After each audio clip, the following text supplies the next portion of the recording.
Hey guys, Josh here with MBA again. I'm going to go over another kind of system on our roof, and that's going to be the ventilation. So ventilation is very important when it comes to protecting your home and also protecting your roof. So ventilation helps kind of do a few things. It helps regulate moisture or humidity in the attic space.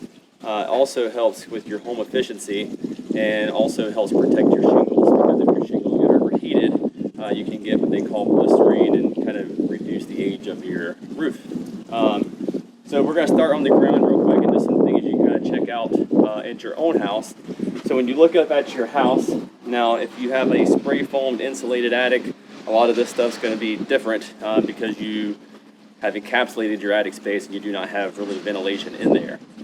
So if you're on the ground, you kind of look up at this under part of your roof, is going to be your soffit.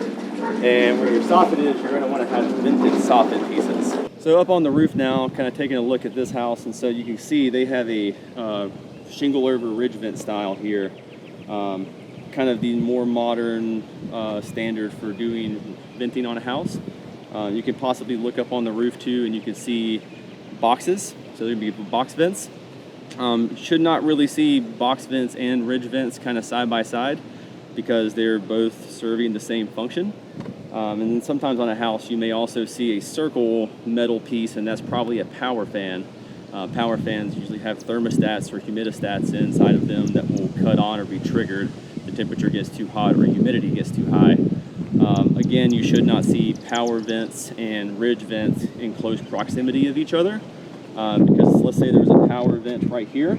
So when it cuts on, it'll start drawing air from the ridge and kind of circulating air versus drawing air from the soffit, so air kind of goes through the attic space. And so what we want to happen is air to draw in from the soffits and then to escape from a high point on the roof, so that it just ventilates the attic and keeps everything nice and cool. So yeah, most ridge vents you'll see are kind of made of a rubberized plastic like this. And then sometimes you'll see, as far as cap shingles go, good thing with MBA Roofing, we actually use Pro Edge hip and ridge shingles versus taking 3-tab shingles and cutting them. And kind of the benefit of that is that it will wind rate the roof for the entire rating of the shingles. You won't have different wind ratings for your ridge and for your roof. And another type of ridge vent style you may see versus the shingle over style would be an aluminum metal ridge vent.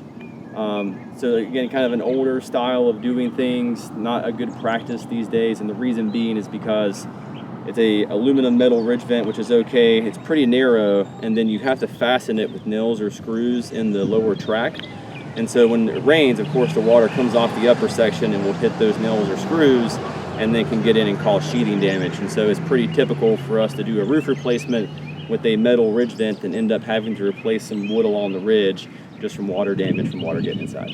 That's all for today, guys. If you feel like you need to have a professional evaluate your roofing ventilation, or just to do an inspection in general, please feel free to reach out to us.